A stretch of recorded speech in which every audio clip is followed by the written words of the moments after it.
siapakah yang lebih banyak di surga? Laki-laki atau perempuan? Mau tahu seperti apa penjelasannya? Yuk ikutin terus dan jangan lupa subscribe.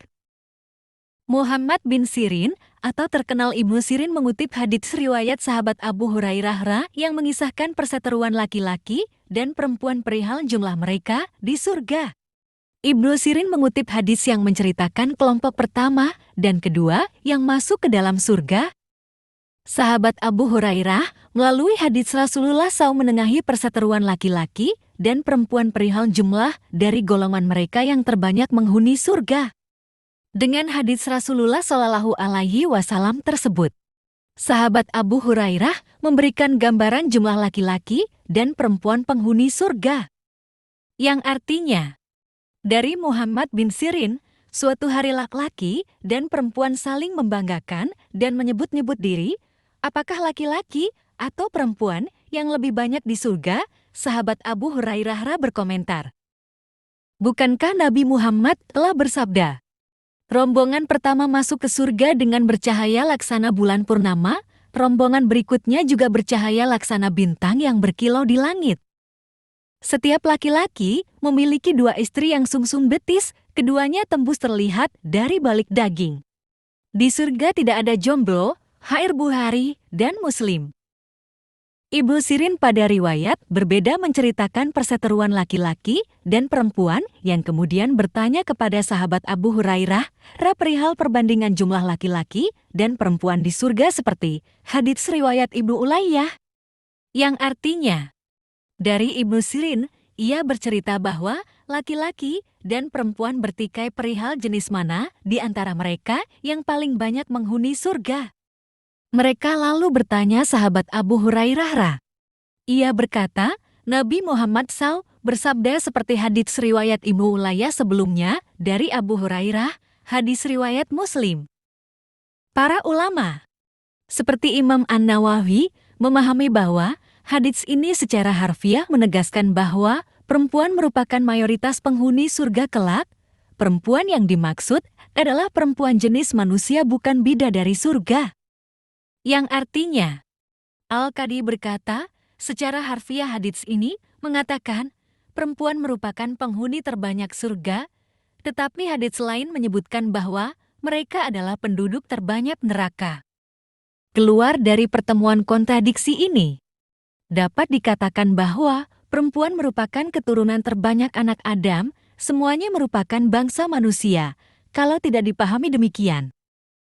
Tentu jumlah bidadari yang banyak itu akan disebut sebagai pasangan seorang laki-laki penghuni surga. Imam An-Nawawi, Al-Minhaj fi Syarhi Sahih Muslim Ibnu Hajjaj. Adapun berikut ini adalah hadits yang menyebutkan mayoritas penghuni neraka adalah perempuan karena mengingkari kebaikan pasangannya. Hadits ini tidak menafikan hadits sebelumnya yang menyebut mayoritas penghuni surga adalah perempuan. Yang artinya, aku melihat neraka, aku belum pernah sama sekali melihat pemandangan seperti hari ini, kulihat ternyata kebanyakan penghuninya adalah perempuan wanita. Mereka bertanya, kenapa perempuan mayoritas penghuni neraka? Ya Rasulullah. Beliau menjawab, karena kekufuran mereka. Sahabat bertanya, apakah perempuan itu kufur kepada Allah? Beliau menjawab, tidak, melainkan mereka kufur kepada suami dan mengkufuri kebaikan suami. Seandainya kau berbuat baik kepada salah seorang dari mereka sekian lama, kemudian suatu saat ia melihat sesuatu yang tidak berkenan di hatinya darimu, niscaya ia akan berkata, aku sama sekali belum melihat kebaikan darimu. Hadis riwayat Bukhari. Dari sini jelas bahwa perseteruan laki-laki dan perempuan perihal mayoritas penghuni surga pernah mencuat pada generasi awal Islam. Dari generasi awal ini, pertanyaan terkait jumlah mayoritas penghuni surga telah terjawab. Dalam sebuah hadits, Rasulullah SAW menjelaskan hakikat amal ibadah seorang hamba bahwa amal mereka sama sekali tidak bisa menjadi jaminan untuk masuk surga. Dalil semacam inilah yang seringkali disalahpahami oleh sebagian kalangan. Mereka beranggapan bahwa masuk surga adalah kehendak Allah. Lalu untuk apa kita beramal di dunia? Bahkan yang lebih ekstrem, mereka berani menggugurkan perintah syariat jika telah sampai pada makam hakikat. Bagaimana cara memahami hakikat dengan benar? Sebelum dibahas, kami kutip terlebih dahulu hadits Rasulullah SAW berikut ini. Yang artinya, tidak ada amalan seorang pun yang bisa memasukkannya ke dalam surga dan menyelamatkannya dari neraka, tidak juga denganku, kecuali dengan rahmat dari Allah. Hadis riwayat Muslim. Memang benar, jika dikatakan masuk surga tidak didasarkan pada amal, melainkan fadil karunia dan rahmat Allah, akan tetapi menjadi tidak benar jika memiliki anggapan bahwa amal baik sama sekali tidak memiliki nilai apapun, atau bahkan masih mempertanyakan untuk apa beramal di dunia. Kenapa demikian? Karena Allah telah memberikan sebuah bocoran dan kriteria para penghuni surga dalam firman-Nya, yaitu mereka yang beriman dan beramal kebajikan, mengikuti perintah juga menjauhi larangannya sebagaimana tertulis dalam surat An-Nisa ayat 122 berikut. Yang artinya, adapun orang-orang yang beriman dan mengerjakan kebajikan, kelak akan kami masukkan ke dalam surga yang mengalir di bawahnya sungai-sungai. Mereka kekal di dalamnya selamanya. Di sana, mereka mempunyai pasangan-pasangan yang suci. Dan kami masukkan mereka ke tempat yang teduh lagi nyaman. Surat An-Nisa ayat 57. Selain itu, makna yang tepat untuk hadis di atas tidaklah sebagaimana yang diterjemah secara tekstual. Ada banyak penafsiran para ulama yang pemahamannya justru tidak sebagaimana yang dipahami secara umum oleh beberapa kalangan yang menganggap bahwa amal tidak memiliki nilai apa-apa tanpa rahmatnya. Sehingga mereka meyakini bahwa tidak ada gunanya beramal jika kemudian tidak ada rahmat di dalamnya. Imam Ibnu Hajar al-Asqalani dalam salah satu kitab syarah haditsnya mengatakan bahwa hadits di atas memiliki banyak penafsiran. Setidaknya ada 3 pendapat ulama ahli hadits dalam mengartikan hadits di atas. Pertama, taufik untuk bisa melakukan suatu amal ibadah merupakan bentuk rahmat dari Allah yang sudah diberikan sejak sebelum seorang hamba melakukan ibadah. Kedua, seorang hamba berhak mendapatkan rahmat apabila ia sudah melakukan ketaatan. Dengan kata lain, orang-orang yang tidak melakukan ketaatan tidak berhak mendapatkan rahmat Allah. Imam Ibnu Hajar mengibaratkan seorang budak yang berharap mendapatkan upah dari tuannya tanpa bekerja terlebih dahulu. Tentu merupakan hal yang tidak mungkin, sebab upah akan diberikan apabila ia telah bekerja untuk tuannya. Ketiga, inti masuk surga adalah murni rahmat dari Allah, akan tetapi nikmat di dalamnya akan berbeda sesuai dengan kadar amal yang dimiliki seseorang. Jika kadar amalnya banyak, maka akan mendapatkan nikmat Allah yang juga banyak. Begitu juga sebaliknya, seorang muslim yang nilai ketaatannya sedikit akan masuk surga yang di dalamnya terdapat kenikmatan yang sedikit pula. Dari penjelasan di atas, dapat disimpulkan bahwa hanya rahmat dan karunia dari Allah lah yang bisa memasukkan seseorang ke dalam surga, akan tetapi keduanya bisa didapatkan oleh umat Islam ketika mereka sudah beramal sesuai dengan anjuran dalam ajaran Islam itu sendiri.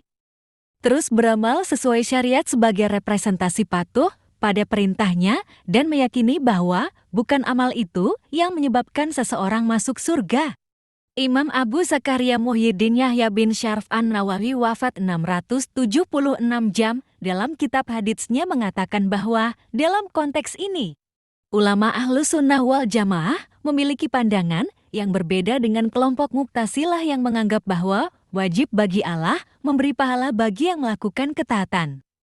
Kedua perbedaan ini terletak dalam masalah amal baik seorang muslim yang harus mendapatkan pahala dan kemudian masuk surga.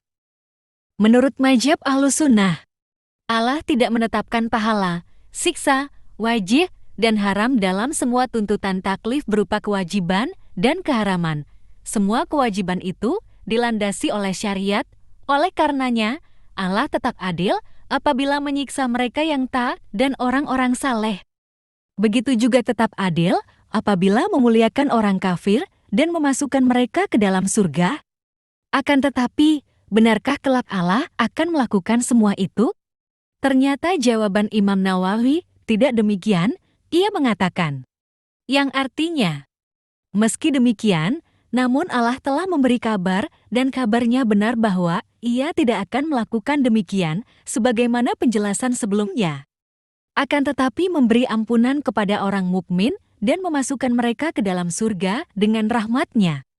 Dan menyiksa orang munafik dan mengekalkan mereka dalam neraka karena adil. Imam Nawawi, Syarhun Nawawi alal Muslim. Dari penjelasan Imam Nawawi di atas, kita semakin yakin bahwa memaknai hadits di atas serta meyakini bahwa amal seseorang tidak memiliki nilai apa-apa sangat keliru dan kontradiksi dengan kebanyakan ayat dan hadits yang lain, di antaranya firman Allah SWT dalam surat Al-Ankabut, yaitu, artinya, orang-orang yang beriman dan mengerjakan kebajikan, sungguh mereka akan kami tempatkan pada tempat-tempat yang tinggi di dalam surga. Surat Al-Ankabut ayat 58. Alhasil, beramal saleh dan memperbanyak ketaatan tetap memiliki nilai sangat penting untuk selalu ditingkatkan oleh umat Islam. Pahala dan surga merupakan balasan logis dari adanya ibadah. Tanpanya, akan mustahil seseorang akan dimasukkan dalam surga oleh Allah Subhanahu wa Ta'ala. Dengan kata lain, meski rahmat dan karunia menjadi poin tertinggi untuk meraih surganya, amal ibadah tetap mendukung untuk menjadi salah satu alternatif meraih tempat yang penuh nikmat kelak di hari akhir tersebut. Rasulullah dalam sejumlah riwayat dari beberapa sahabat mengatakan bahwa orang-orang beriman yang fakir dan miskin kelak akan masuk surga terlebih dahulu dibandingkan orang-orang kaya, karena setidaknya mereka bebas dari hisab harta.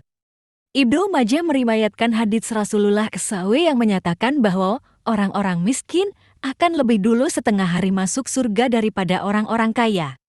Hanya saja durasi setengah hari di akhirat terasa seperti 500 tahun di dunia. Yang artinya, dari Abu Hurairah ia berkata, Rasulullah SAW bersabda, orang-orang beriman yang fakir kelak akan masuk surga terlebih dahulu setengah hari yang setara 500 tahun lamanya daripada orang kaya. Hadis riwayat Ibnu Majah. Imam At-Tirmidzi meriwayatkan hadits serupa melalui sahabat Jabir bin Abdullah dengan lafal fuqaraul muslimin atau orang-orang muslim yang fakir.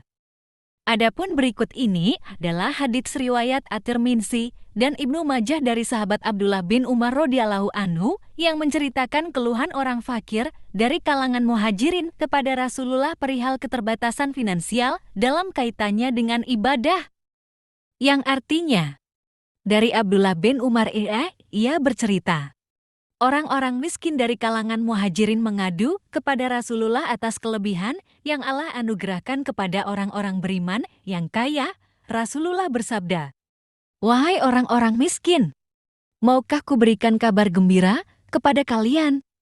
Sungguh, orang-orang beriman yang fakir kelak akan masuk surga terlebih dahulu setengah hari yang setara 500 tahun lamanya daripada orang kaya." HR Ibnu Majah dan At-Tirmidzi dengan lafal al-muslimin. Musa bin Ubaidah, salah satu perawi hadits ini dalam Sunan Ibnu Majah, kemudian membaca surat Al-Hajj ayat 47 yang menyebut konversi satu hari di akhirat yang setara dengan 1000 tahun di dunia. Yang artinya, sungguh sehari pada sisi Tuhanmu berdurasi seperti 1000 tahun menurut perhitunganmu. Surat Al-Hajj ayat 47. Dengan demikian, kita dapat mengatakan bahwa setengah hari di akhirat setara dengan 500 tahun di dunia, sehari di akhirat setara dengan 1000 tahun lamanya di dunia. Pertanyaannya kemudian, orang fakir dan orang miskin seperti apa yang akan masuk surga terlebih dahulu? Apakah semua orang fakir dan miskin asalkan beriman? Berikut ini kami kutip penjelasan Imam An-Nawawi perihal kriteria orang miskin yang masuk surga lebih dahulu daripada orang-orang kaya, yang artinya mereka yang berhajat pada sesuatu, namun tidak dapat memenuhi keperluannya dan mereka tidak mengerjakan salah satu dosa besar dari sekian banyak maksiat. Ini sifat orang miskin yang dimaksud yang jelas pada kami, Imam An-Nawawi, Fatwal Imam An-Nawawi. Orang miskin yang dimaksud Berdasarkan penjelasan Imam An-Nawawi, adalah mereka yang tidak memiliki kapasitas untuk memenuhi kebutuhan hidupnya. Namun demikian, mereka juga bersabar dan tidak melakukan dosa besar atau maksiat-maksiat berat lainnya baik lahir maupun batin. Jadi bukan asal fakir dan miskin, tetapi mereka yang tidak pesimis dan putus asa serta tidak menghalalkan segala cara untuk mengatasi keterbatasannya. Di samping itu, mereka adalah orang yang menjaga keimanan dan martabatnya. Terima kasih sudah nonton.